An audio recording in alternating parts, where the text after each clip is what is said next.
All right, Chiefs Kingdom, welcome in. This is the AP Film Room on the YouTube page, trying to grow the Arrowhead Pride YouTube page. So make sure you're liking, make sure you're subscribing. We've got a ton of stuff on here. I know we got our Madden simulations on here. Shout out Kramer. He does those every week. But I am Ron Kopp Jr., the lead analyst at arrowheadpride.com. And with me for the second straight week, newcomer this year, the rookie. Can I still call you a rookie? Are you offended? I'm good with it. I'm good with it. Okay. You know, it's good. You know, Chiefs rookies. You know, we got a bunch of rookies in Kansas City right now. Nate Christensen breaking down the film with us tonight. It's just us two, Brian and Talon. You know, doing their own things tonight. You know, it's okay. We'll have fun without them. But Nate, Chiefs Bills this week. How you feeling? We got a big game coming up this weekend.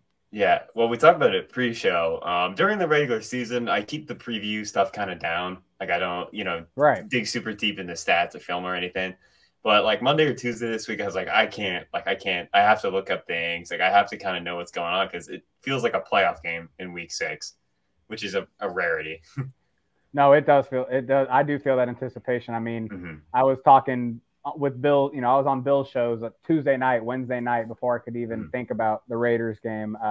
Did that happen? I don't even remember. We're going to put that out of out of the memory. No, man, I'm pumped, man. I'm pumped. Big game this weekend. And that's what we're here to talk about. You're right. This is not usually we do review the previous game. We did not this week because we're going to turn our attention to the Bills and we're going to look at both the offense and the defense of the Bills and also just how it relates to the Chiefs. Both sides of their ball as well. And Nate, let's get into it, man. I know you have, the Chiefs defense kind of to talk about along with the Bills offense. So why don't you take it away and kind of let the people know what to expect on that Sunday 3:30 thriller. What do we got going on? Sure. Well, tonight actually at 8:30, but tomorrow I'm sure you'll be reading it as you're watching this. There will be an article out on Arrowhead Pride. I'm talking about the Chiefs safeties in particular versus Josh Allen. And the reason why I talk about this is compared to any other quarterback in the NFL, I think Josh Allen puts more strain on safeties than probably any other quarterback. Mahomes probably has an argument there as well. But Allen his ability with his arm and his legs, particularly in the run game or vertical passing, it puts a ton of strain on his safeties. Last week, like Minkah Fitzpatrick, he's an incredible safety, but like Allen just put him through the blender last week, making him just cover sideline to sideline, cover over his head. And because Allen just has the guile to just do anything, and the Bills' offense is so spread out that it puts a lot of strain on your safeties. So we'll be talking about that with our clips. Let me get my clip pulled up here. Yeah, no, you're right. No, it's that last week, Minkah Fitzpatrick on the Gabe Davis touchdown. I mean, I was surprised to see him kind of lose that battle, that the ripping the ball away. Although Gabe Davis is a big dude, I guess. So. That makes sense. And Chiefs fans, I'm saying Gabe Davis, man. You don't cringe too hard. I know what happened last year, but I think we'll be safe to say he's not going to score another 4 touchdowns. Am I safe to say that, Nate? Do you feel good about that prediction? Yeah, I'm sure there'll be a little more coverage. The cornerbacks are probably better too, but I'm sure there'll be a little bit more of an emphasis on stopping him this week. Just a little bit. Yeah. Okay, so the first thing I wanted to talk about, and it's the first thing in the article, is Josh Allen in the run game. And in the article, I said Josh Allen is the second best running quarterback in the NFL, and that's only because Lamar Jackson exists. His running style reminds me so much of Cam Newton. Cam was bigger and probably a little more like explosive, but Allen's honestly a little more like fluid of an athlete when he's running. But considering the Bills are paying him $258 million, they're trying to limit Allen's legs. You don't want to get injured. But in big games, they're willing to come out and let Allen run with his legs. And those big games seem to relate to the Chiefs. According to Next Gen Stats last year, Allen had 11 carries for 68 yards. And I'll just kind of let the clips run here. The main way they use Allen's legs are through like pin pull, where they'll pull like a guard in the center around and let Allen kind of run to the outside. They'll do like counter bash, which counter bash is like you fake like the running back and you run like counter to the opposite side. Generally, you want to run to the outside with Allen because he's a freak athlete. And when the Chiefs were in like nickel or dime personnel, this put a lot of strain on that box safety. Here we see like Dan Sorensen. He's getting blocked out and like he can't tackle him. And I'll slow it down here. as you notice, like he's getting blocked. Like this is a big role. As he's walked down into the box, he's responsible for getting off the block and tackling Josh Allen. Right. And sure, it's a whole defensive line, linebacker group to like seal off holes. But like this quarterback run game, because of the numbers advantage, is really big on defensive backs, particularly safeties, having to tackle Allen in space. And that's easier said than done. He's a 6'6", 250-pound quarterback who probably runs like a 4.5. Yeah. And he's just a crazy athlete. I'll keep these clips running here. And the reason why it's relevant, obviously, is the Chiefs have new safeties this year. And that's what I talked about in my article. And there's been a lot more like Justin Reed walk down into the box this year. Mm-hmm. And Justin Reed's a really good tackler, but he's going to be asked to tackle Josh Allen's space. We see Sorensen right here. He just tries to cut Devin Singletary, the running back. And like Allen just hurdles it because Allen's just a crazy athlete. But like Justin Reed's going to have to try and tackle Josh Allen. And even the safeties deep, whether it's Brian Cook, who hasn't practiced this week, so it might be Deion Bush and Juan Thornhill, those guys are going to have to come down from deep and try and tackle Josh Allen. And it's easier said than done. But like if the Bills decide this is how they're going to run on first, second down, they can do this all day. And the Chiefs are going to have to respond somehow, some way. Well, yeah, and you mentioned these outside runs that you're showing a few of them. I mean, yeah, a lot of them are off tackle outside runs. I mean, I feel like this is really where we're going to miss Willie. I think Bolton obviously is, he's not like unathletic, like he can move, right? He can burst, but man, yeah, Willie's combination of athleticism plus being a linebacker, still being able to match up size wise, physical wise with Josh. I mean, man, that's going to be huge. So you're just making me miss Willie with these clips.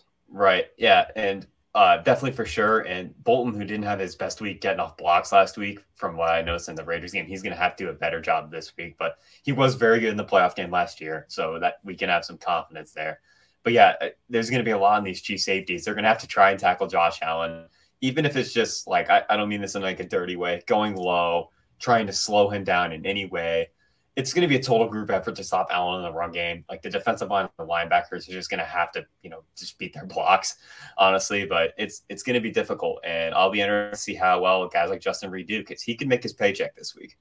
Yeah, you're right. He has been the one walking down more. He's definitely the one going to be next to Bolton in those dime reps. Where, yeah, you're right. That's the thing with this quarterback run game is when it's 3rd and 5, 3rd and 6, they can spread it out. The Chiefs will get in their dime because that's what they want to do. Especially now that Gay's not playing, they've been leaning on the dime a lot more. And, yeah, it's going to be very vulnerable to the run, right, especially the QB run game, like you mentioned, with the numbers. So definitely something to look for. Okay, next clip here. So similar to the Chiefs last year, there was a lot of talk about the Bills playing, being defended by like cover 2 or quarters, like a lot of zone coverage to take away their vertical passing, particularly like their crossing routes that they just killed teams on in 2020. And like theoretically, it worked. Like the Bills, they scored 6 points against the Urban Meyer-led Jaguars because Allen's just not like super comfortable checking it down. They don't have a great offensive line, so like Allen can't really like hold the ball and just like hit it like tight windows all the time. And like theoretically, it should make sense that you play 2 deep safeties, you take away Diggs, you take away Davis running past you. The problem is that Allen's just going to overthrow your safeties.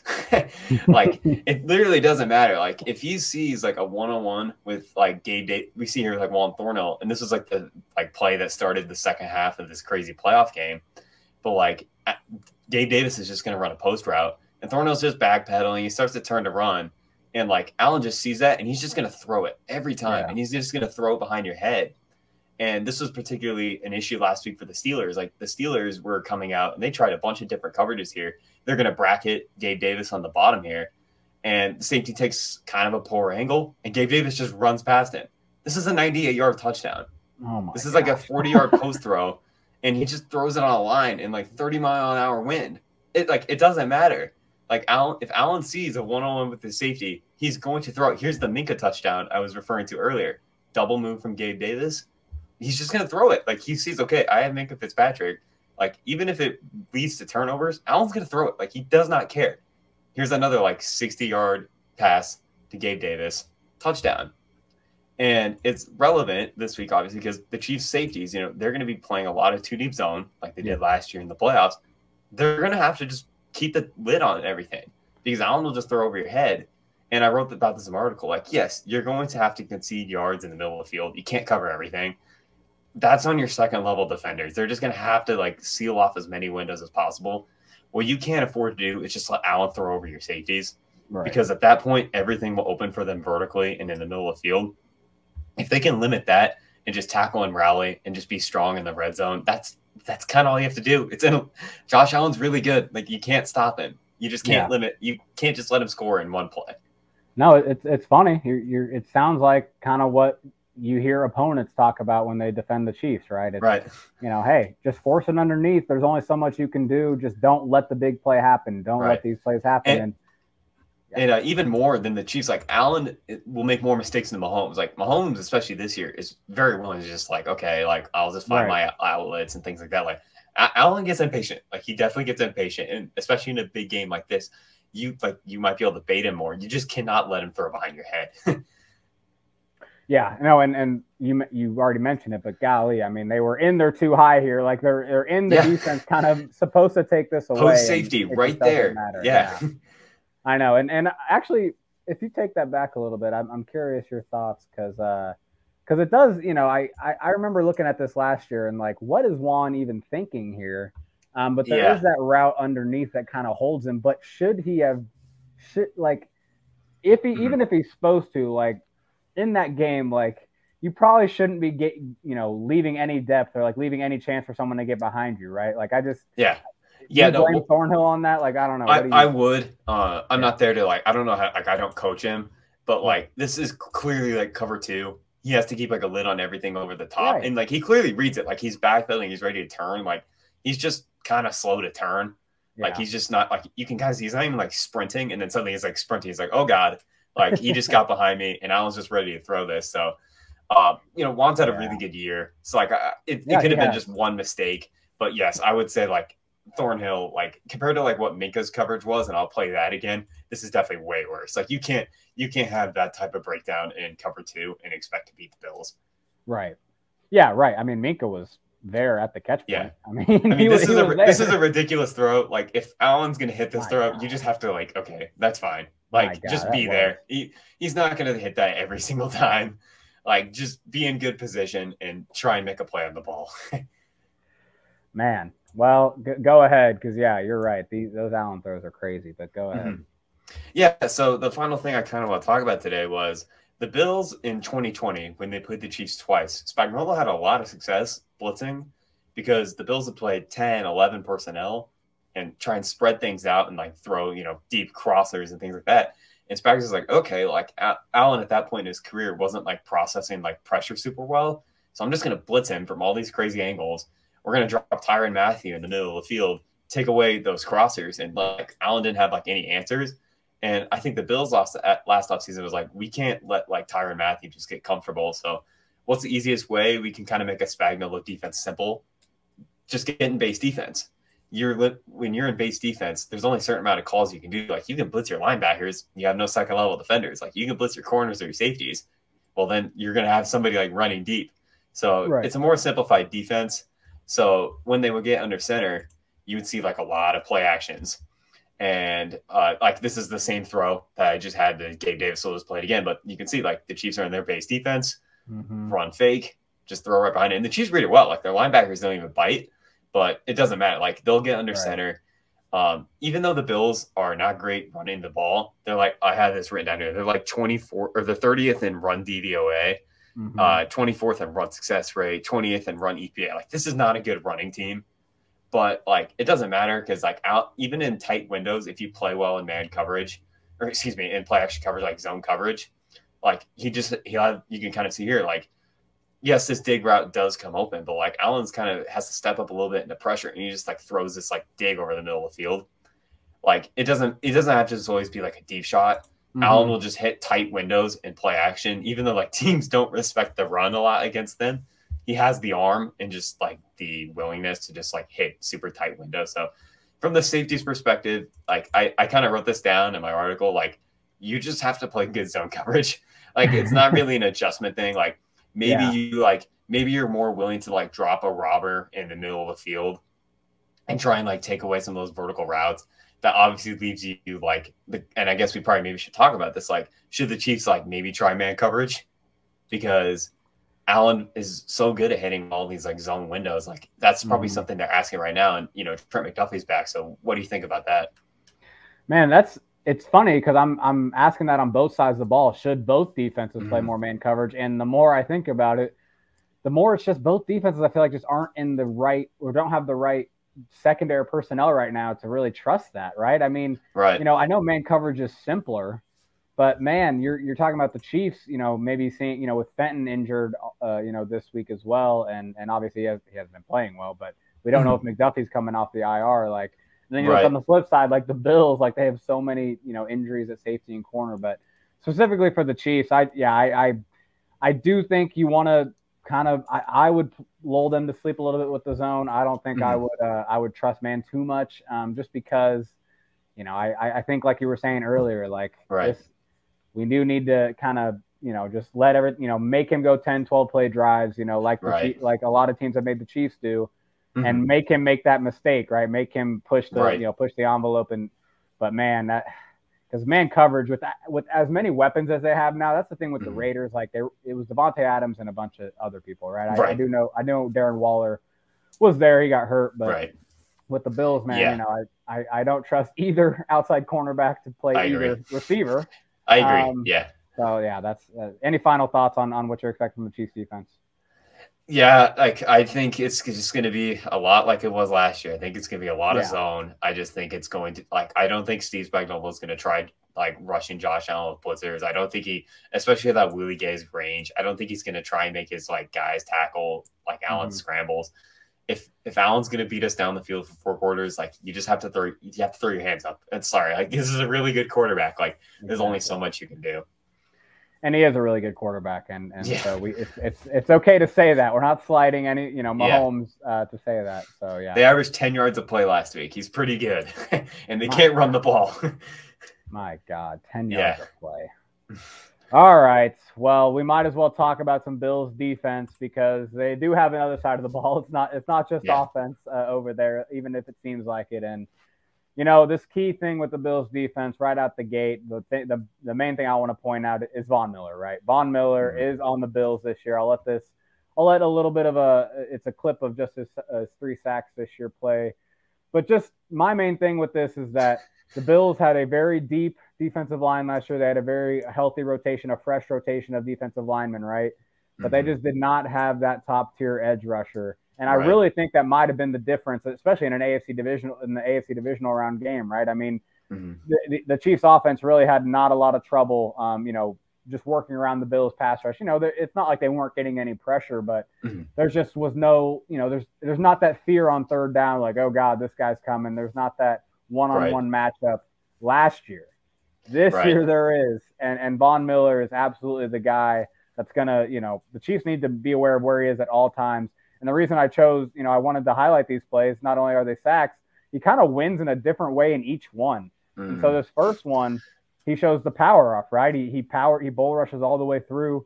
He kind of threatens with speed at first and gets the left tackle off bounds and gets a sack. Now, I don't think he's going to be overpowering Orlando Brown Jr. like that. I really don't.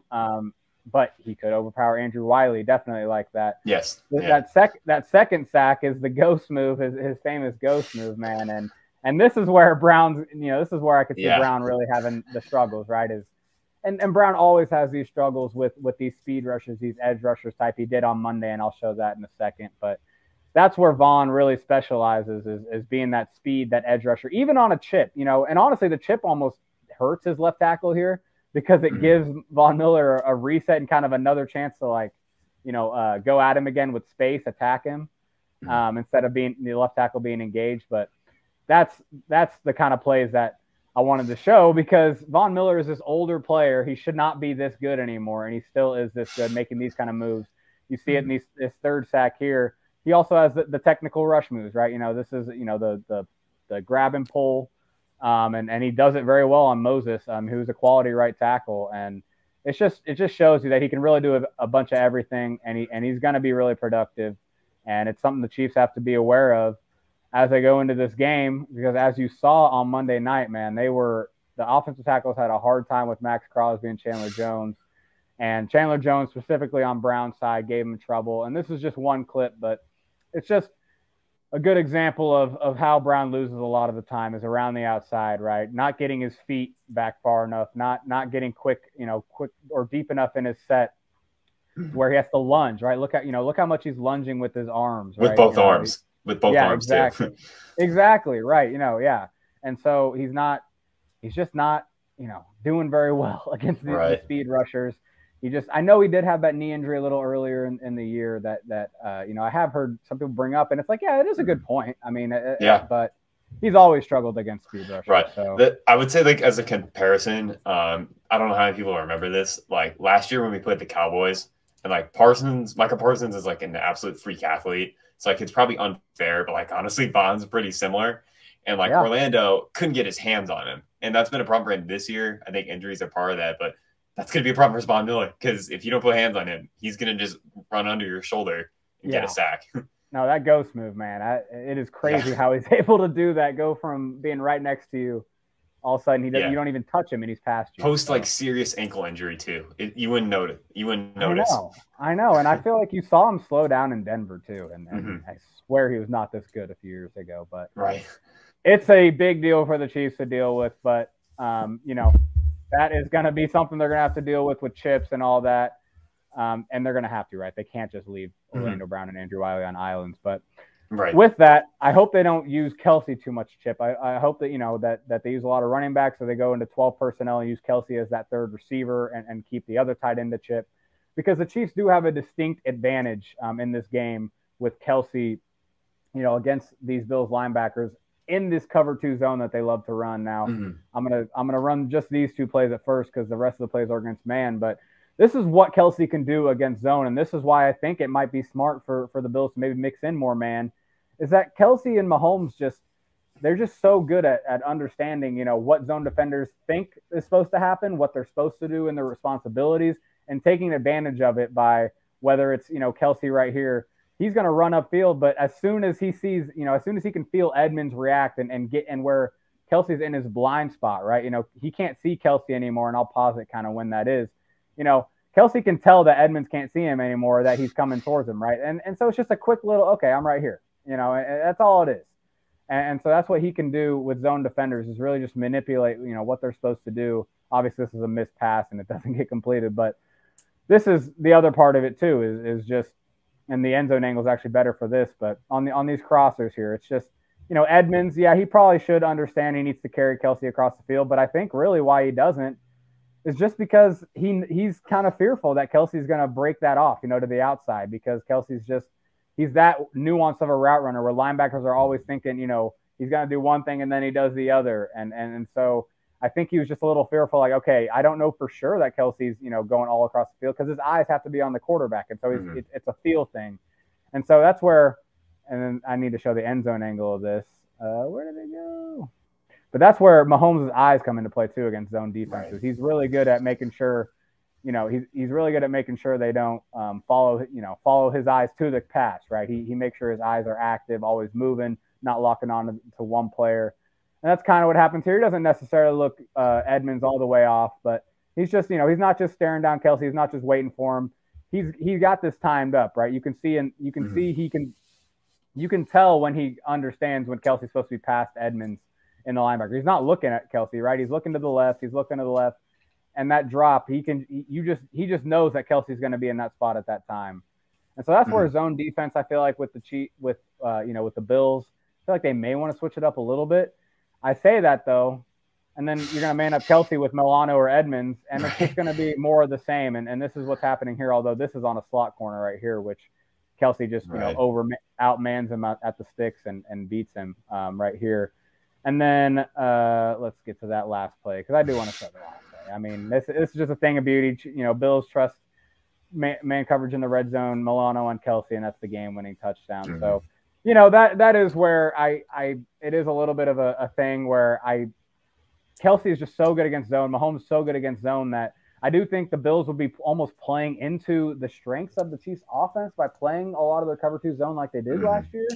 But at the same time, Kelsey's going to beat both, right? Mahomes and Kelsey are going to beat both. But I don't know. I'll get your quick take on this. Like, if you are the Bills defense, like, are you thinking more man because of these receivers? And that's my next point I'll get into. Or are you that fearful of Kelsey where, just everything you're doing is kind of, around what he can do as a player, I guess. So to back up a bit, when I watched both Bills games today, and I watched how the Bills defended Kelsey, obviously, because it was relevant. And I don't have any clips on this. I didn't write this in my article, but we all kind of know what the Chiefs like standard 3-by-1 formation is, where they would put Kelsey on the backside. It didn't work well last year in the regular season game because when they would put Kelsey on the backside, they would just press Trey White on him. And Trey White's not playing this week, so that's not relevant. But the reason why I bring that up is even in the playoff game, when they did that, Kelsey as good as Kelsey is, like, it's just hard for him to beat corners at this stage and press. It's just hard. Like no other tight end in the league can do that. So what I thought was great in that first clip, I think or the second clip where it's the 3 tight ends aside and he's running that route. Like Andy Reid does just such a good job. I was like, okay, like I think he watched tape. He was like, I just need to get Travis 3 releases. So we'll put him in bunches. We'll put him in stacks. And that's what we talked about last week or 2 weeks ago with the Bucs. Was like he was just putting Travis Kelsey in free releases and giving him opportunities. And in terms of like the man coverage or zone coverage thing, all I say is go back and watch the 2020 AFC Championship. If what happens when you put Matt Milano on Kelsey continuously in man coverage, it's just not going to work. Like Kelsey you give him too much space, and Andy Reid's going to get him open free releases, and he's just going to attack your leverage every time. So from the Bills' sense, I don't know exactly what they're just going to have to. Like I said with the Chiefs, they're just going to have to play better coverage, and it'll probably be a good amount of doubling him probably. Maybe like dropping like a defensive lineman into a zone, but like either way, I do still think Kelsey, regardless of Tyreek Hill being gone, should be plenty fine getting targets this week, as long as the Chiefs don't ask him to beat corners on the backside of formations. No, that's a really good note, man, because you're right. That is where Kelsey is at a disadvantage a lot of times. When he does get those corner looks man to man, because I mean he is a nuanced, smooth route runner, but you have to be quick. You have to be fast against a corner. You can be quicker than a linebacker. It's not that linebackers aren't as quick and fast as corners, obviously. Right. So that's a good note. And I appreciate you mentioning that, because honestly, I did not notice that, and that is definitely something you think would make sense in this game too, right? Mm-hmm. Is to get him free releases. Not let him get jammed up at the line like you saw against the Raiders. Max Crosby. Right. Other players were jamming him up, and so he wasn't able to get much going before the 20s, right? Or before the 20-yard line. Right. That is true. I mean, that was happening. They were shutting him down before the 20. Yeah. But it was very Belichickian game plan for sure. Like Belichick will always like chip his defensive ends against Kelsey whenever we play him. Like that's like obviously McDaniels and Patrick Graham come from the Belichick tree. So that's something that was noticeable. Yeah, and Pat actually mentioned that after the game. So it was. That's what tipped me off to it. I was like, oh, that makes perfect sense. Yeah, I know, and you mentioned that too. It is important, honestly, for me to or just to mention, I guess, is that the Raiders honestly played pretty good defense, honestly, against the Chiefs didn't execute very well out the gate, but the Raiders did have a good game plan, and they were executing. I mean, they were taking away. They caught a couple screens before they could go. I don't know. Just want to give the Raiders a little credit. They played pretty well on Monday, and it was good to see the Chiefs pull it out. But my last point here, and this isn't necessarily showing anything specific, although you would like to see Byron Pringle separate more. And this is where I want to just say that this is a big challenge for the receivers, man. The Bills did go to a lot more man coverage towards the end of last year's AFC divisional round game. You could see it. They were going a lot more just press man with the two safeties over the top. Maybe just switching it up, maybe just trying to, just switch it up, I guess. Although, the Chiefs offense wasn't working as well as it was later in the game. But, we're not going to worry about that. Questionable decisions. But anyway, I do think this year, without Tyreek Hill, who had 150 yards in this game, and obviously that big game-changing play, I do think this year there's a chance we see a lot more of this rather than their traditional zone. They are one of the most zone-heavy teams in the NFL. But I do think there's a chance that we could see a little more, and this is actually cover one. I didn't even realize it until now.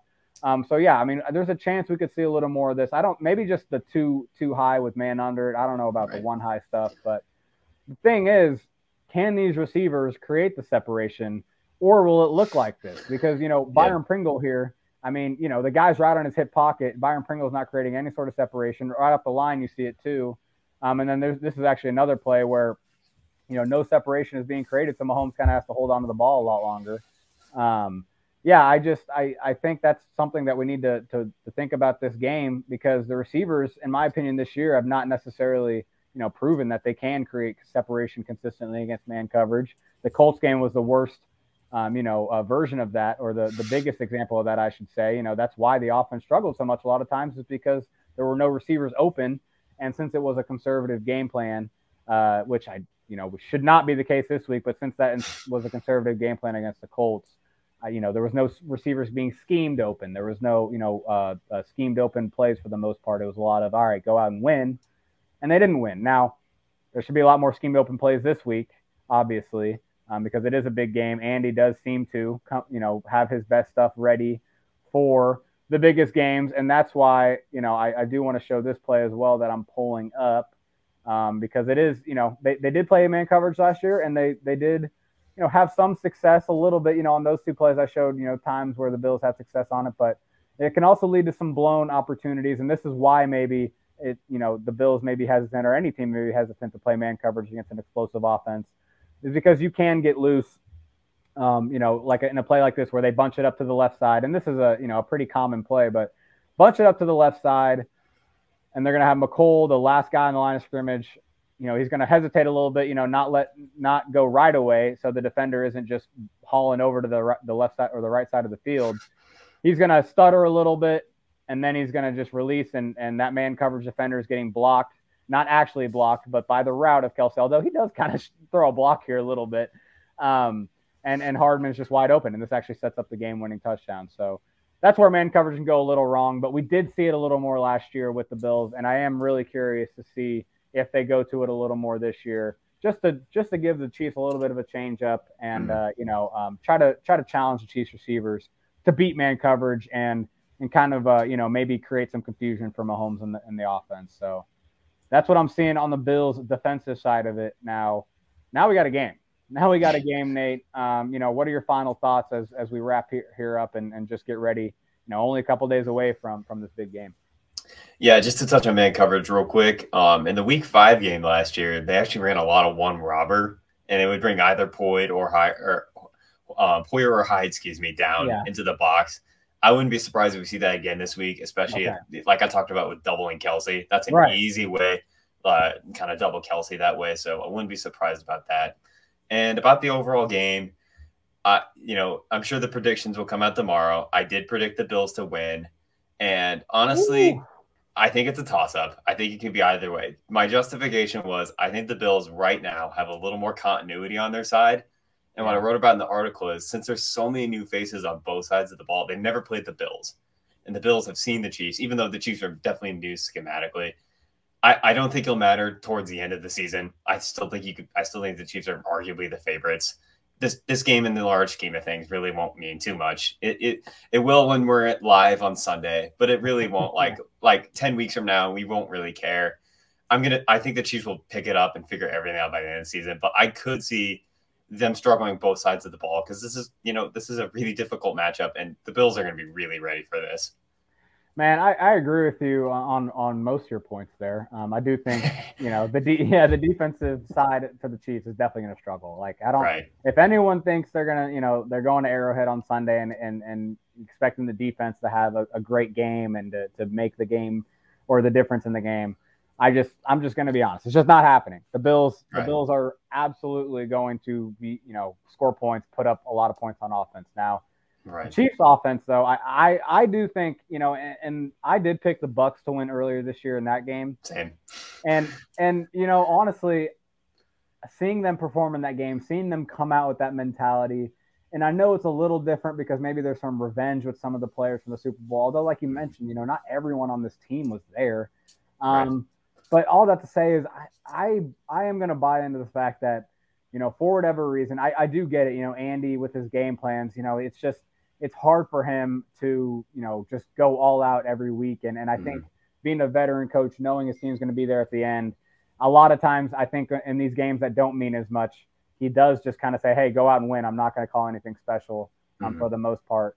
I think that's not the case, though, this game. I think we will see an A-plus game plan. I do think we'll see them start out hot. So I do think this will be a shootout.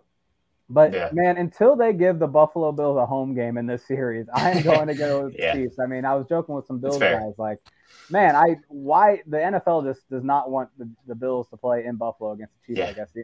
The only time we have was it was COVID and the crowd wasn't there. But, no, I think it's a shootout, so I'm going to go Chiefs. I can change the score, so don't hold me to it, but I'm going to go Chiefs 34-31 over the Bills. I see them getting it done. And, hey, I'm going to bank on Josh Allen making that one mistake like we talked about. Let's go. We'll go one mistake deep down the field. Juan Thornhill picks it off. I'm going to predict it. I'm here for it. I hope I'm wrong. Oh, so. I know you do. Yeah, I know you hope that. Yeah. No, it was a fun show, Nate. Appreciate you breaking it down. Great breakdown. Hope everyone appreciated it or enjoyed it. Make sure you're liking the page. Make sure you're subscribing to the YouTube page. Make sure you're just following us both on Twitter. I'm at Ron_Kopp. Nate, say your Twitter real quick because I don't know it off the top of my head. Nate CH32. I actually did know that. Come on, Ron. That's all right. That's pretty simple. But now make sure you're following everyone at Arrowhead Pride. We got tons of stuff coming into this game, and then as the rest of the season goes. So for Nate, I'm Ron. We'll see you next week, and go Chiefs.